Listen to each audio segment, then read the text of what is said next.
You've been lied to about debt. And the scary part is, the people who told you, they probably love you. Because most of us were taught that as long as we're making the payment, we're fine.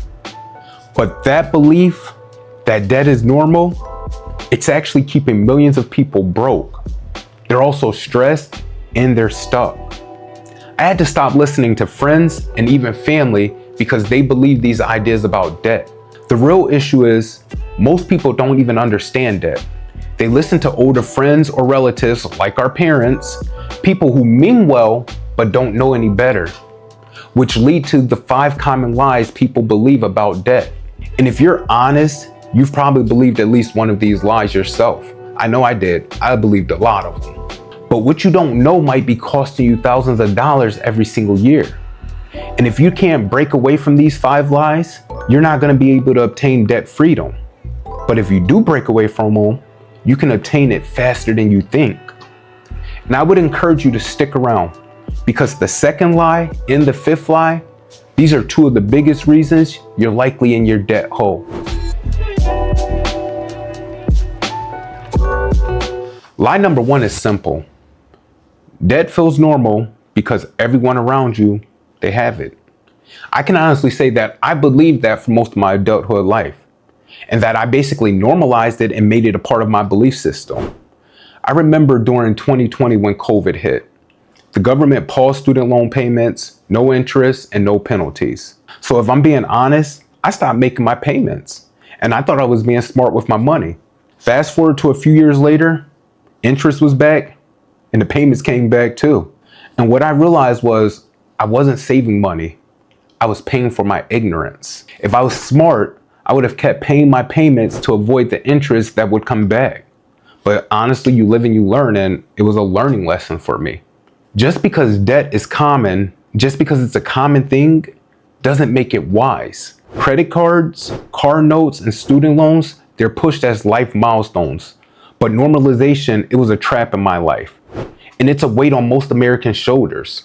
Let me say that again for you.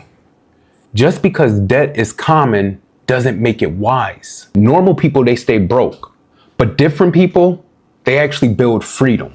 Now, let me help you out. If that one hit home for you, just wait until you hear what lie number 2 is. Because this is the reason why most people stay broke, even when they think they're actually being responsible. Lie number 2 is crazy. And in my opinion, it's highway robbery. Because most people, they end up paying more to the creditor than the product they purchased. Lie number 2 is, as long as I can make the payment, I'm good. When I say make the payment, I'm more so also referring to making the minimum payment. Most people think if they can afford the minimum payment, they don't have any worries. The problem with that is that the minimum payments, they're typically more interest focused than principal focused.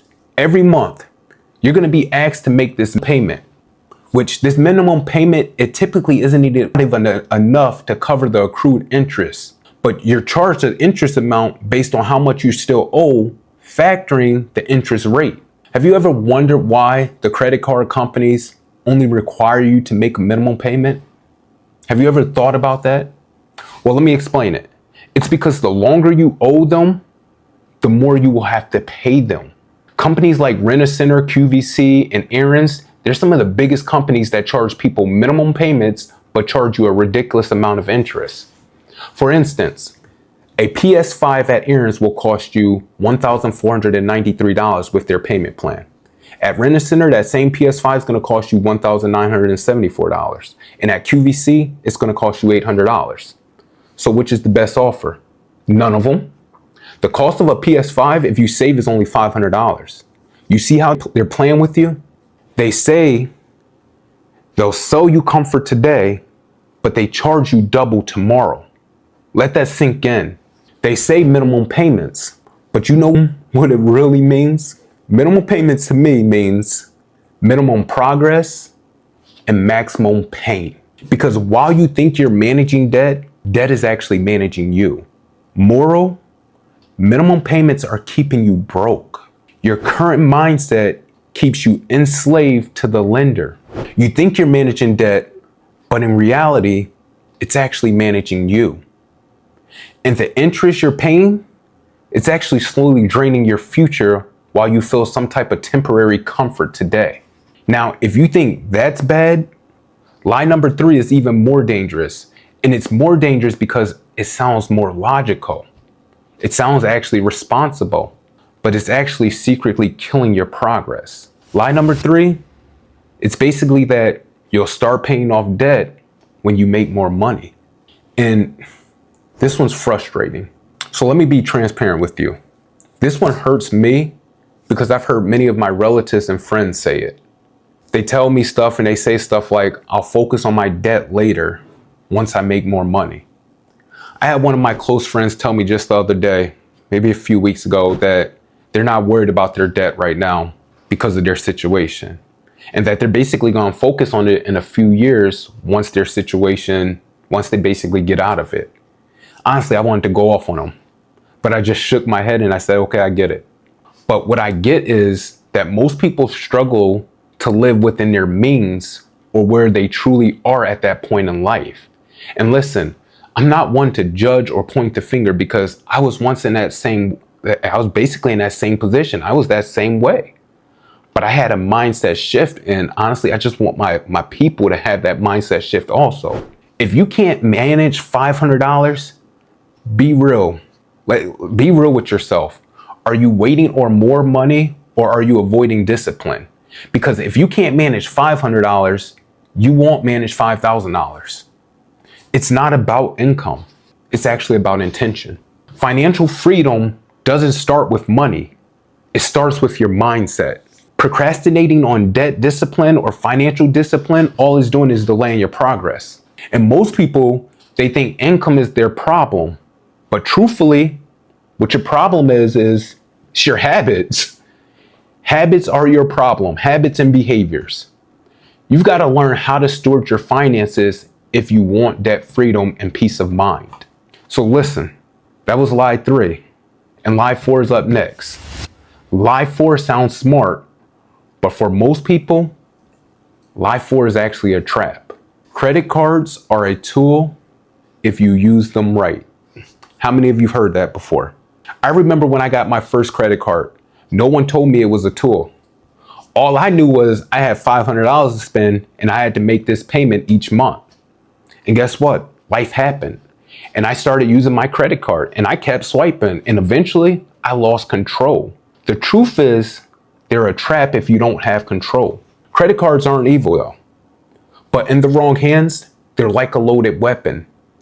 And most people, they don't even know they're pulling the trigger. Before you call credit cards a tool, I would master other tools like budgeting, saving, and ownership. But listen, I'm getting ready to wrap this up. Lie number 5 is the one that probably keeps most people chained the longest. And it's probably one you've heard of your whole life. The final lie, which is 5, has placed many people in debt because of their ignorance. And lie number 5 is debt is the only way to build credit. This lie had me trapped too. And I was so delusional to it because I wanted to impress people. I remember when I was finally able to buy a car, I wanted something nice. I saw my friends with nice cars and I felt like, man, I had to have a nice car too. So I went to this lot, I brought $2,500, I put that $2,500 down and I drove off the lot happy.